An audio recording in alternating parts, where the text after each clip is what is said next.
Again without let start करते हैं question number 4। Solve the following simultaneous questions. Okay, जिसमें first आपका क्या है, देखिए ऑलरेडी हमने लिखा है यहाँ पर x अपॉन वाई, अब ये फ्रैक्शन के फॉर्म में है, ठीक है। x upon 3 plus y upon 4 is equal to 4, then x upon 2 minus y upon 4 is equal to 1। अब आपको लगेगा ये कैसे सॉल्व करना है।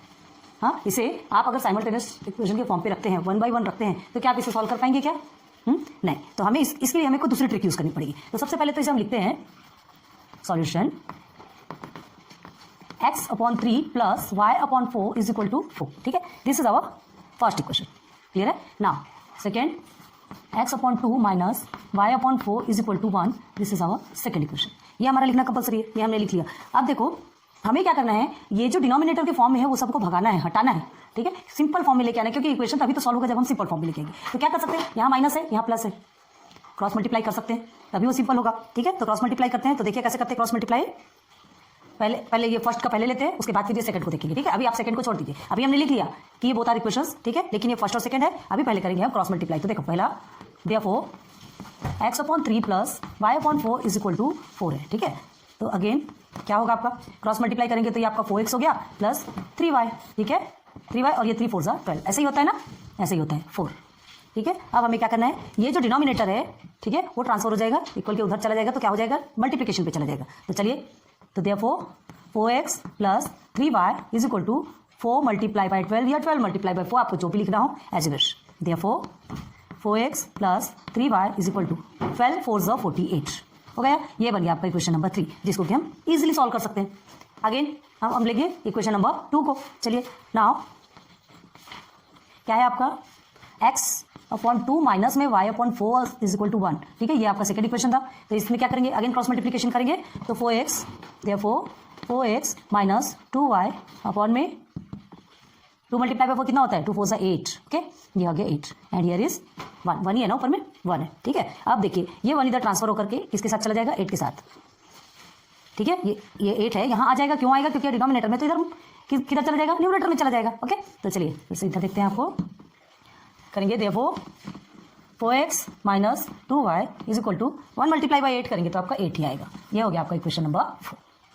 बस अब हमको 2 इक्वेशन मिल गए, 3 एंड 4, जिससे कि हम इजीली सॉल्व कर सकते हैं। लेकिन पहले आपको देखना है, चलिए नजर डालिए, 4x plus 3y is equal to 48 and 4x minus 2y is equal to 8, ठीक है। तो अब देखिए आप क्या करेंगे, plus 3y and minus 2y, ठीक है। Here is 4x, here is 4x, मतलब दोनों भी टर्म में आपको 4x सेम मिल रहा है, दोनों भी टर्म में सेम मिल रहा है। तो हमको सेम करने की जरूरत पड़ेगी क्या, नहीं, डायरेक्ट हम क्या कर देंगे, क्योंकि ये दोनों भी प्लस के फॉर्म में है, तो हम इसे क्या करना है, माइनस करना, सब्ट्रैक्ट करना है, ठीक है। Now subtracting equation 4 from 3, subtracting equation 4 from 3, इसे आप अंडर सर्कल ही रखेंगे तभी आपको समझ आएगा। इक्वेशन आपको अलग समझ आना चाहिए और किसे मल्टीप्लाई कर रहे हैं वो आपका डिफरेंट समझ में आना चाहिए, क्लियर है ना। अब हम लिखेंगे इक्वेशन को, तो इक्वेशन आपका कहाँ है, ये है, ठीक है। देयरफॉर यहाँ लिख लीजिए we get, okay. Now 4x plus 3y is equal to 48, ठीक है। This is your third equation and here is 4x minus 2y is equal to 8, this is our fourth equation. Subtract कीजिए, minus minus minus plus, again minus plus minus, ठीक है। ये हमारा किसी काम का नहीं, तो इसे आप माइनस करेंगे, ये प्लस में है, ये माइनस में, तो प्लस माइनस माइनस होता है, okay. Here is 48 minus 8 40 is equal to 3 में से 2 आप प्लस करेंगे तो आपका आएगा 5। हमने इसे यहाँ लिया, ये हमारा यहाँ तक की वैल्यू आ गई, ये पूरा सॉल्व हो गया, okay. Then again therefore y is equal to क्या मिलेगा हमको, 40 अपॉन 5, तो y इज इक्वल टू 5 8 40 होता है, 5 1 5 5 40, y इज इक्वल टू 8, एक वैल्यू हमको मिल गई, ठीक है। नाउ सब्स्टिट्यूट करेंगे, सब्स्टिट्यूट बोलिए, पुटिंग बोलिए, जो भी बोलिए, ठीक है। Putting equation y is equal to 8, y is equal to 8 को किस में पुट करेंगे आप, चलिए इक्वेशन नंबर 3 में ले लेते हैं, ठीक है। इन इक्वेशन 3 वी गेट, अब क्या मिलेगा देखते हैं। तो इक्वेशन 3 क्या है आपका, देयरफॉर कभी भी पहले इक्वेशन लिख लीजिए तो आपको प्रॉब्लम नहीं होगी, इज इक्वल टू 48, क्लियर है। नाउ y की वैल्यू मिली है, therefore 4x plus 3 multiply by 8 is equal to 48, again 4x plus 8 3 24 is equal to 48, again 4x, तो अब ये 24 उधर ट्रांसफर होकर क्या हो जाएगा, माइनस में चला जाएगा, 48 माइनस 24, ठीक, यहाँ तक हो गया। अब देखिए इधर आपको दिखता नहीं, दिखेगा नहीं शायद, ठीक है, थोड़ा सा स्पेस हम ऑक्यूपाई कर रहे हैं। Now therefore 4x is equal to क्या हो गया आपका, 48 में 24 को माइनस करेंगे, ठीक है। तो 24 24 ही 48 होता है ना, 4 में 8 और इधर 2। क्लियर है? अब हमको क्या करना है, 4 को उधर ट्रांसफर कर देंगे, x की वैल्यू हमको मिल जाएगी। ठीक है, therefore x is equal to 24/4, therefore x is equal to 4 1 4 4 6 24, x is equal to 6। मिल गया answer. Therefore x is equal to 6 and y is equal to 8 is the solution of given equation. वो लिख लीजिए। चलिए अभी लिख देते हैं, is the solution of given equation. ठीक है, क्लियर। इक्वेशन लंबा है, सॉल्व करने में क्यों हमको लंबा लग रहा है, क्योंकि हमें ये जो आपके फ्रैक्शन के फॉर्म में है इसे पहले हम सिंपल वे में लाना पड़ता है, क्योंकि जब तक हम इसे सिंपल नहीं कर सकेंगे तब तक हम इक्वेशंस को सॉल्व नहीं कर सकते। हाँ, अभी आपको लगता होगा जैसे ये सब्स्टिट्यूट करना है y = 8, y = 8 को आप 3 या 4 में सब्स्टिट्यूट करेंगे तो आएगा क्या, समझ में आता होगा, आना भी चाहिए। आप 1 या 2 में भी रख सकते हैं, उसमें भी रख के आप सॉल्व करेंगे तो आपका आंसर सेम ही आएगा, x = 6 ही आएगा। क्लियर है? रखिए, सॉल्व कीजिए, आपको सब कुछ समझ में आ जाएगा। ठीक है, तो ये आपका क्वेश्चन 4 का 1 कंप्लीट है। जल्दी से सॉल्व कर लीजिए। नाउ 4 का क्वेश्चन नंबर 2 ऑलरेडी हमने लिखा है। देखिए अब इसमें हमें क्या करना है, यहाँ पर भी आपको फ्रैक्शन के फॉर्म में गिवन है। ठीक है, तो इसे भी हमें क्या करना है, इक्वेशन को सिंपल वे में बनाना है। तो उसके लिए हम क्या करेंगे, अगेन क्रॉस मल्टीप्लाई करेंगे, प्लस है और यहाँ पर भी प्लस है। क्रॉस मल्टीप्लाई को तो सबसे पहले आप इसे लेते हैं। ठीक है, सॉल्यूशन स्टार्ट करते हैं डायरेक्ट में। आप सबसे पहले क्वेश्चन को लिखिएगा, 1 और 2 लिखिए, और उसके बाद देखिए हमने यहाँ पर किया है, यहाँ नहीं करते। ठीक है, नीचे लिखने के बाद उसे 1 और 2। तो सबसे पहले हम देखिए x/3 + 5y = 13। ठीक है, ये आपका 1 है, ये हमारा 1 है और ये हमारा 2 है। ठीक है, यहाँ देखिए दोनों को भी एक साथ करके दिखाते हैं। 2x + y/2 = 19। This is equation number 2। Cross multiply, जिसके नीचे कुछ नहीं होता उसके नीचे 1 होता है, तो ये आपका हो गया। देयरफॉर x + 3 × 5 = 15, y = 3, और ये इसके नीचे ऑलरेडी आपका 3 रहेगा। ठीक है, 3 रहेगा तो डिनोमिनेटर में 3 है, वो जाकर के न्यूमरेटर में चला जाएगा। तो 13 × 3 कीजिए, x + 15y = 13 × 3। Okay, therefore x + 15y 13 3 39, ये हमारा हो गया इक्वेशन नंबर 3। Okay, clear. अब इसमें आ जाइए, इसे भी हमें इक्वेशन को सेम करना है, in the sense simple way में लाना है। जब तक सिंपल वे में नहीं आएगा तब तक हम साइमल्टेनियस इक्वेशन सॉल्व नहीं कर सकते। अगेन यहाँ पर भी जिसके नीचे कुछ नहीं है उसके नीचे 1 रहता है, तो ये क्या हो गया आपका, देयरफॉर 2 2 आपका 4 होता है ना, डायरेक्ट मल्टीप्लाई किया हमने। Here is y/2, here is 19। Again 2 denominator में ट्रांसफर होकर न्यूमरेटर में चला जाएगा। 4x + y = 19 × 2। Again therefore 4x + y, 19 2 38 हो गया। ये हमारे ये equation number 4। Number 3 and number 4 हमको गेन हो गया। अब हमें क्या करना है, हमें इक्वेशन मिल गया, अब हमें इसे सॉल्व करना है। तो क्या करेंगे, दोनों इक्वेशन में सबसे पहले दोनों इक्वेशन को देखना है। यहाँ x है, यहाँ 4x है, यहाँ 15y है और यहाँ y है, यहाँ 39 एंड 38 सॉरी। तो अब हमें क्या करना है, कोई भी इक्वेशन, कोई भी टर्म्स आपके सेम है क्या, नथिंग, कोई भी टर्म्स हमारे सेम नहीं है। तो अब हमें क्या करना पड़ेगा, क्या कर सकते हैं, ये x है, ये 4x है। ठीक है, तो हम इक्वेशन 3 को अगर 4 से मल्टीप्लाई करते हैं, ठीक है, ये x है ना, इक्वेशन 3 को अगर 4 से मल्टीप्लाई करते हैं तो हमें यहाँ 4x मिल जाएगा। अगर इसे y करेंगे, यहाँ 15 से मल्टीप्लाई करेंगे तो कितना बड़ा बड़ा मल्टीप्लिकेशन आएगा। तो जहां तक हो तो हम सिंपल वे में देखते हैं ना, जब छोटे से काम होता है तो जबरदस्ती मगजमारी करने से कोई फायदा नहीं। तो ठीक है, इक्वेशन 3 को लेते हैं और इसे किससे मल्टीप्लाई करेंगे, 4 से मल्टीप्लाई। ठीक है, ये दोनों भी इक्वेशन आपके मिले हैं। अब इधर देखिए, क्या लिखेंगे, मल्टीप्लाइंग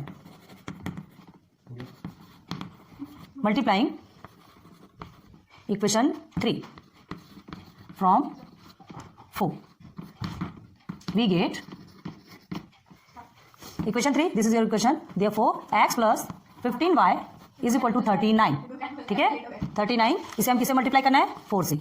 यहाँ लिख दीजिए, इधर लिख दीजिए, आपको जो भी लिखना हो, है ना, सब इजी है। तो देखिए 4 × x = 4x एंड 15 4 से कितना होता है, 60, तो ये हो गया आपका 60y।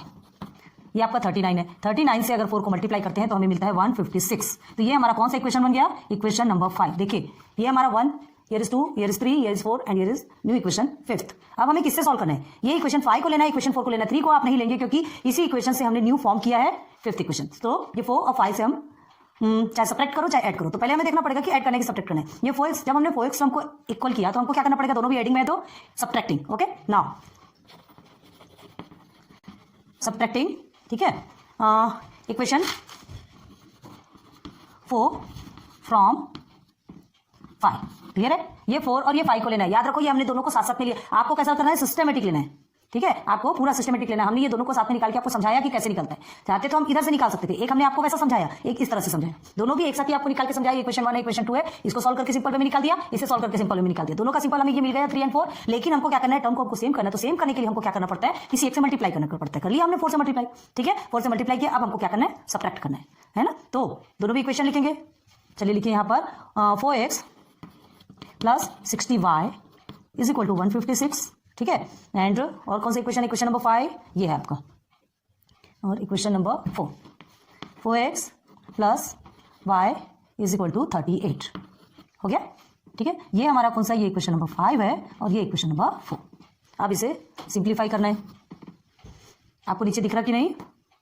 तो देखिए अब 4x आपका दोनों भी एडिंग में है, तो हमको सबट्रैक्टिंग यहाँ लिख दिया ऑलरेडी हमने, तो यहाँ माइनस करेंगे। अब ये माइनस और ये प्लस क्या हो जाएगा, माइनस हो जाएगा। ये प्लस का कोई काम नहीं, अगेन माइनस प्लस माइनस हो जाएगा, ठीक है। अब 156 में आप 38 को माइनस करेंगे तो आपको मिलेगा 118 is equal to 60 and y, ठीक है। एक प्लस में है, एक माइनस में है, एक प्लस में है, एक माइनस में है, तो माइनस होगा तो 59y। लेकिन यहाँ आपका प्लस ही रहेगा, माइनस नहीं होगा, क्योंकि बड़े डिजिट के आगे क्या है, प्लस है। और ये तो आपका कट गया, इसे करने का कोई मतलब नहीं, ठीक है। चलिए अब आगे देखिए, इसके आगे का प्रोसीजर क्या है, 59y therefore 59y is equal to 118, ये मिला आपको। तो क्या करेंगे, therefore y is equal to 118 upon 59, ठीक है। देयरफॉर क्या मिलेगी y की वैल्यू, 118 अपॉन 59। 59 के टेबल पे जाता है कि ये 59 2 118, तो y की वैल्यू आपको मिल गई 2। क्लियर है ना। Substitute y is equal to 2 in equation, चाहे कोई भी इक्वेशन रख लो आप, 1 2 3 4 5 जिसमें रखना है आप रख सकते हैं, जिसमें भी रखना हो आप रख सकते हैं, कोई भी प्रॉब्लम वाली बात नहीं है, ठीक है। तो हम इक्वेशन 4 में रख लेते हैं। चलिए यहाँ रखते हैं थोड़ा सा, अब इधर आ जाइए। Now putting y is equal to 2 in equation 4, ठीक है। इक्वेशन 4 हमारा ये है, तो पहले हम इक्वेशन लिखेंगे। Therefore 4x plus y is equal to 38। Clear है। चलिए y की वैल्यू आपको 2 मिली है, तो 4x plus 2 is equal to 38। Again 4x is equal to 38, 2 यहाँ पर आपके प्लस के फॉर्म में है, तो इधर चेंज होकर माइनस के फॉर्म में आ जाएगा। Here is 4x is equal to 36। हो गया क्लियर, अरे समझ में ना। x की वैल्यू देखो कैसे मिलती है, x is equal to 36 upon 4। Here is, चलिए 4 1 4, 4 के टेबल में 36 कितने बार में आता है, 9 4 36, 4 9 36, x इज इक्वल टू 9। हो गई, x की वैल्यू मिल गई y की। बट एक चीज ध्यान दो, यहाँ पर आपको y की वैल्यू फर्स्ट टर्म में मिली है, x की वैल्यू सेकंड टर्म में मिली। लेकिन हमने आपको इससे पहले भी बताया कि जब कभी भी आप आंसर्स लिखते हैं तो सबसे पहले आप अल्फाबेटिकल ऑर्डर में लिखेंगे, दिस इज पहले x की वैल्यू ही लिखेंगे, अदरवाइज आपका रॉन्ग हो जाएगा। चाहे कितने भी बाद में आए, कुछ भी आए, आपको x की वैल्यू ही पहले लिखनी है। Okay, then x is equal to 9 and y is equal to 2 is the solution of given equation. अब वो लिख लीजिए, बार बार नहीं बताएंगे, ठीक है। ये क्वेश्चन नंबर 2।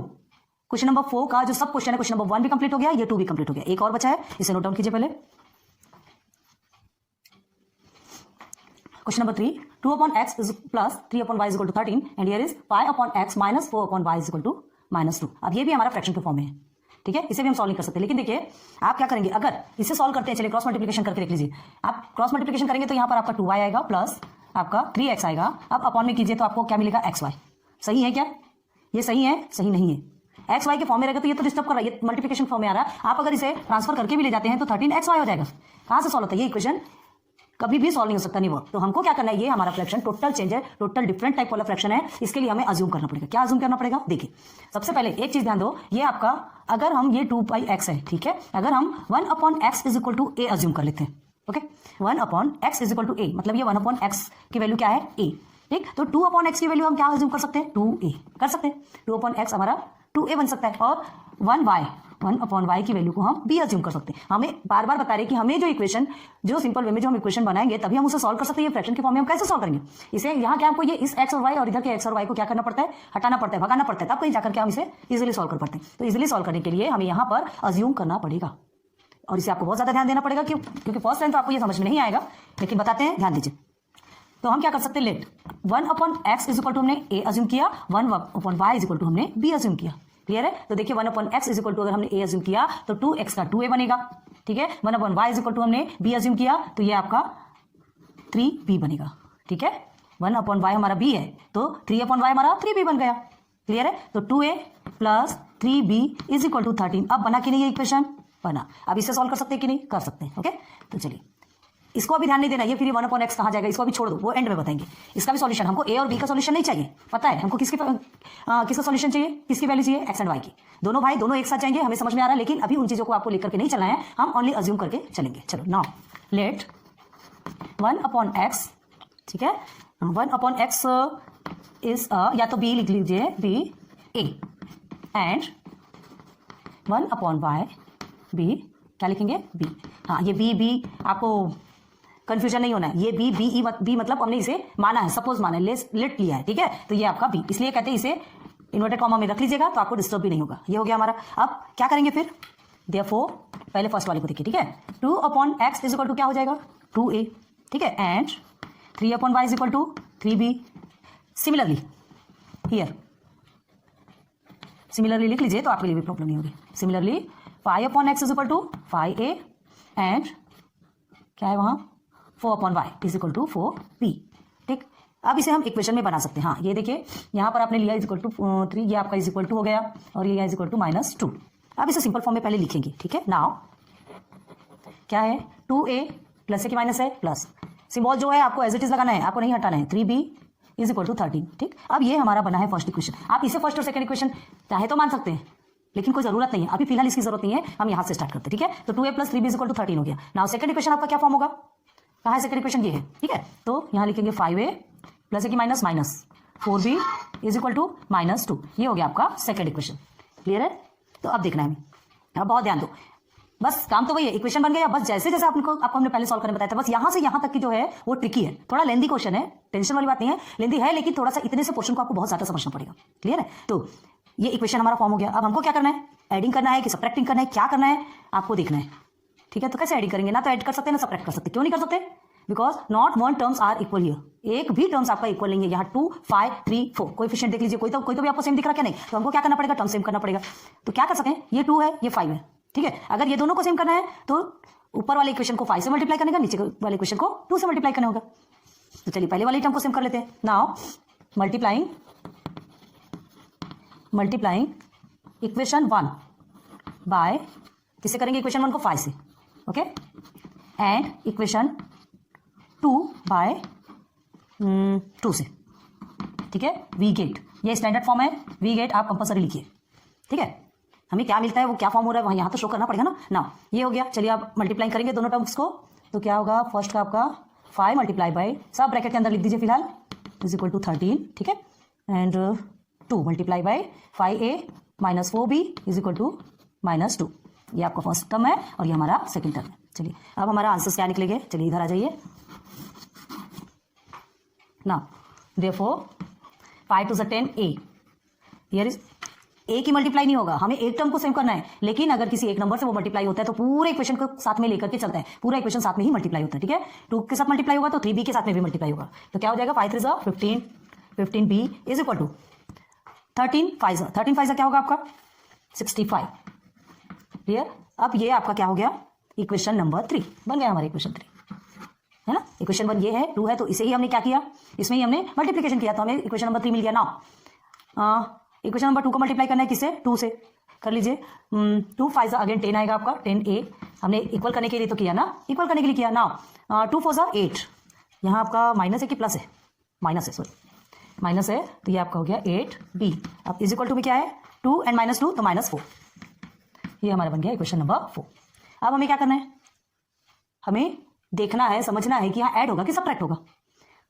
ऑब्वियसली यहाँ पर क्या होगा, सब्ट्रैक्टिंग, क्योंकि दोनों भी प्लस के फॉर्म में है और हमें क्या चाहिए, एक प्लस के फॉर्म में चाहिए और एक माइनस के फॉर्म में चाहिए। क्लियर है। तो क्या करेंगे, सब्ट्रैक्ट करेंगे, यहाँ लिखते साइड में, सब्ट्रैक्टिंग इक्वेशन 3 5 4, ठीक है। तो सब्ट्रैक्ट करने पे हमें क्या मिलेगा, हाँ यही सब्ट्रैक्ट कर दे रहे हैं, तो ये इज इक्वल टू हो गया। ये तो आपका ऐसे भी कट गया, कुछ नहीं करना। और एक चीज ध्यान दो, यहाँ 15 है और ये 8 है, तो ऑब्वियसली आपका माइनस में तो आंसर आएगा नहीं, ठीक है। आंसर हमारा किस में आएगा, प्लस में। यहाँ पर भी आपका प्लस में आएगा, भले माइनस होगा, ये भी माइनस होगा, ये भी माइनस होगा, ठीक है। एक मिनट, ये आपका माइनस में सिंबल चेंज होगा, सॉरी सिंबल चेंज करने का ध्यान नहीं आया, देखो माइनस माइनस आपका प्लस हो जाएगा ना, ओके, ये आपका प्लस हो गया, ये सिंबल गया, ये माइनस माइनस अगेन आपका प्लस हो गया, ये भी सिंबल गया, ठीक, पहले से कट हो गया था, तो ये हो गया। अब आप सिंबल चेंज करेंगे, क्या होगा आपका 15 एंड 8 आपको कितना मिलेगा, 23b, ठीक। 65 में आप 4 को प्लस करते हैं तो आपका आता है 69 ना।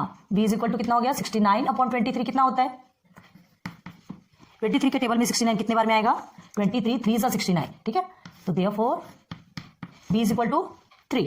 हमको किसकी वैल्यू मिली अभी? b की वैल्यू मिली, ध्यान दीजिए, ठीक है। b की वैल्यू मिली। अब ये थोड़ा साइड से चालू करते हैं, स्पेस थोड़ा सा ऊपर। b इज इक्वल टू 3 मिली, तो अब हमें क्या करना है? एक इक्वेशन में सब्स्टिट्यूट करना है, पुट करना है। फिर से हमें किसकी वैल्यू निकालना है? b की वैल्यू मिली है, a की वैल्यू निकालना है। b की वैल्यू मिली, a की वैल्यू निकालना है, दोनों की वैल्यू निकलेगी तब तो बाद में x और y की वैल्यू हम फॉर्म कर सकते हैं ना। तो क्या करेंगे? देखो b इज इक्वल टू 3 है तो सब्स्टिट्यूट करेंगे, किसी भी इक्वेशन a की वैल्यू फाइंड करना है हमको, तो b इज इक्वल टू 3 है, a की वैल्यू फाइंड करना है हमको, तो क्या करेंगे? कौन से इक्वेशन देखिए आपको, ये 1 ये 2, ठीक है, और ये इधर 3 एंड 4। आपको जिसमें भी सब्स्टिट्यूट करना है वो आप पे डिपेंड करता है, आप पे डिपेंड करता है कि आप कौन से में करना चाहते हैं, क्योंकि किसी में भी आंसर सेम ही आएगा, कोई चेंजेस वाली बात नहीं होती। ओके, तो चलिए फिर नाउ सब्स्टिट्यूटिंग ये 1 में कर लेते हैं, ठीक है। तो चलिए now substituting b is equal to 3 in equation 1 we get, क्या मिलेगा हमें? इन इक्वेशन 1 वी गेट, तो सबसे पहले इक्वेशन 1 को लिखते हैं। कहाँ इक्वेशन 1? ये है, okay. Therefore 2a plus 3b is equal to 13, ये हमारा इक्वेशन 1 है, ठीक है। अब क्या करना है? b की जो वैल्यू है उसे सब्स्टिट्यूट करना है। 2a plus 3 multiply by 3 is equal to 13। Again अब इसे आप इजीली सॉल्व कर सकते हैं, हम स्प्लिट में कर रहे हैं। 3 3 सा 9, okay, then 13। Here is again 2a is equal to 13 minus 9, plus है तो माइनस हो जाएगा ना। Here is 2a is equal to 13 minus 9 आपका कितना आता है? 4। Here is a is equal to, therefore a is equal to क्या होगा? 4/2, ठीक है। Here is a is equal to 2, 2 1 2 2 2 4 होगा ना, तो a इज इक्वल टू क्या हो गया हमारा? 2।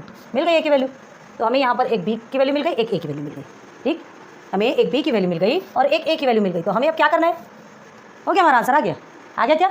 नहीं, यहाँ तक लिखे तो हाफ मार्क्स मिलेंगे, बाकी पूरे कट, क्योंकि हमें b और a की वैल्यू नहीं चाहिए, हमें किसकी वैल्यू चाहिए? x एंड y की वैल्यू चाहिए। याद रखिए, जब भी आपको साइमल्टेनियस इक्वेशन आपको सॉल्व करने के लिए कहा जा रहा है और सॉल्व लिखा है, मतलब हमें x एंड y की वैल्यू निकालना है ना। अगर x और y लिखा है तो x और y की वैल्यू निकालोगे, mn लिखा है तो mn की वैल्यू निकालोगे, pq लिखा है pq की वैल्यू निकालोगे। जो हमारे इक्वेशन में हमको गिवन है हमें उसकी ही वैल्यू निकालना है। जो आपने अज्यूम किया है वो अज्यूम किया है, ठीक है, आपने सॉल्व कर लिया, लेकिन वो जो अज्यूम किया है उसके किसके लिए अज्यूम किया, क्या किया, वो आपको लिखना है। के फॉर्म में भी जब हमने आपको सॉल्व किया करवाया था तब आपको बताया, प्रॉब्लम सेट 4 में भी आपने देखा था, के फॉर्म में पूरा कट होकर के सिर्फ के आपका बचता है, लेकिन वो के क्या है ये भी हमने आपको बताया था, ठीक है। तो अब देखिए ये हो गया हमारा, दोनों भी वैल्यू मिल गई, तो लिखते हैं यहाँ पर therefore a is equal to 2 and b is equal to 3। Clear है? तो अब क्या करना है? a हमारा क्या था? 1/x, therefore 1/x is equal to 2 and b हमारा क्या है? 1/y, तो 1/y is equal to 3। Clear है? ठीक है, आप देखना क्या करना है। हमको किसकी वैल्यू चाहिए? x की वैल्यू। तो देखो ये 1x डिनोमिनेटर है तो इधर जाके न्यूमरेटर में चला जाएगा, तो 2x बन गया, है ना। सिमिलरली y आपका डिनोमिनेटर में तो इधर चला गया, 3y बन गया। लेकिन हमें किसकी वैल्यू चाहिए? x एंड y की, तो y और x को वहीं रखेंगे और बाकी सबको इधर कर देंगे। न्यूमरेटर में है तो ये डिनोमिनेटर में आ जाएगा, is equal to x and 1/3 is equal to y। Therefore x is equal to 1/2 and y is equal to 1/3 is a solution of given equation. बस सॉल्व हो गया आपका आंसर, ठीक है, पूरा निकल गया। मतलब इस फॉर्म में भी है तो हम सॉल्व कर सकते हैं, बट वो ट्रिकी है। बस एक चीज़ को ध्यान रखना है आपको, ये प्रोसीजर और ये प्रोसीजर आपको बहुत ज़्यादा ध्यान रखना है। बीच का कुछ नहीं, बीच का तो जैसा आपने सॉल्व करते हैं 5.1 में भी बताया, 5.2 में भी बताया, वर्ड प्रॉब्लम जिसमें था उसमें भी आपको ऑलरेडी बता चुके हैं ना। तो ये इक्वेशंस को आप सॉल्व कर लेंगे, एडिंग करेंगे, सब्सट्रैक्टिंग करेंगे, सब्स्टिट्यूट करना है, जो कुछ भी करना है आप सब कुछ कर सकते हैं। लेकिन अगर ध्यान दीजिए ये एक्स और वाई के फॉर्म में, अगर ये क्या होता था, यहाँ पर अगर कोई नंबर होता था तो वो नंबर क्या होता, इसके साथ में मल्टीप्लाई होता। जैसे हमने ये क्वेश्चन 4 के 1 एंड 2 में आपको सॉल्व करवाया तो उसमें नंबर्स थे तो इसके साथ मल्टीप्लाई होकर आपके क्वेश्चन में फॉर्म हो गए। लेकिन यहाँ तो मल्टीप्लाई होकर एक्स वाई बन रहा है, तो एक्स वाई को यहाँ क्या किसके साथ मल्टीप्लाई? एक्स वाई तो अल्फाबेट के फॉर्म में रहेगा ना, 13xy ही होगा। तो हमें उस प्रोसीजर में हम सॉल्व कर सकते क्या? नहीं, वो पॉसिबल ही नहीं है। तो हमें इसे अज्यूम किया, अज्यूम करना है ए एंड बी के फॉर्म में ले लिया, ए 1/x इज इक्वल टू ए लिया, 1/y इज इक्वल टू हमने बी ले लिया, और उसके बाद बस जैसा है एज इट इज 2x है तो 2a, 3y है तो 3b इज इक्वल टू 13, पूरा हमने सब्स्टिट्यूट कर दिया। क्लियर है? और उसके बाद फिर हमारा 2 इक्वेशन बना, उसे एज इट इज इक्वेशन के फॉर्म में रखा। इक्वेशन के फॉर्म में रखने के बाद फिर हमने क्या किया, हमें देखना है था कि कोई सा भी टर्म सेम है क्या। टर्म सेम नहीं है, इसलिए हमने क्या किया, मल्टीप्लाई कर दिया दोनों भी इक्वेशन को। यहाँ हमने दोनों इक्वेशन को मल्टीप्लाई किया क्योंकि दोनों को मल्टीप्लाई करना जरूरी था। कोई भी एक इक्वेशन को अगर आप मल्टीप्लाई करेंगे तो कुछ आएगा क्या बताइए? अगर यहाँ 2 से मल्टीप्लाई करेंगे, है ना, तो 2 2 से 4 होगा, आएगा क्या बराबर? ये 3 के साथ में अगर किसको मल्टीप्लाई करने वाले क्या 4 आएगा? नहीं आएगा। इसलिए दोनों भी इक्वेशन को मल्टीप्लाई करके हमने क्या किया, दोनों साइड 10 लिया, 10 आ गया। अब ये माइनस सब्ट्रैक्ट किया क्योंकि दोनों भी एडिशन के फॉर्म में था, तो इसलिए हमने सब्ट्रैक्टिंग इक्वेशन 3/4 लिया, सब्ट्रैक्ट हो गया, बी की वैल्यू मिल गई। अगेन बी की वैल्यू मिलने के बाद हमें ए की भी वैल्यू चाहिए, ठीक है। तो ए की भी वैल्यू चाहिए, सब्स्टिट्यूट किया, ए की वैल्यू हमको कोई भी क्वेश्चन में 1 2 3 4 एज विश जिसमें आपको लेना है ले लीजिए, ठीक है। तो उसमें हमने पुट कर दिया, सॉल्व कर दिया, हमारी ए की वैल्यू मिल गई। अब ये हमारा आंसर नहीं है ए और बी, ए और बी हमारा आंसर नहीं है। ए हमने 1/x को अज्यूम किया था और बी हमने 1/y को अज्यूम किया था। अब हमें ये दोनों इस इक्वेशन को का सॉल्यूशन चाहिए था, यहाँ एक्स और वाई की वैल्यू चाहिए थी। बस देख लीजिए एज इट इज हमने लिख दिया। समझ आ गया? क्लियर हो गया? ठीक है। तो आज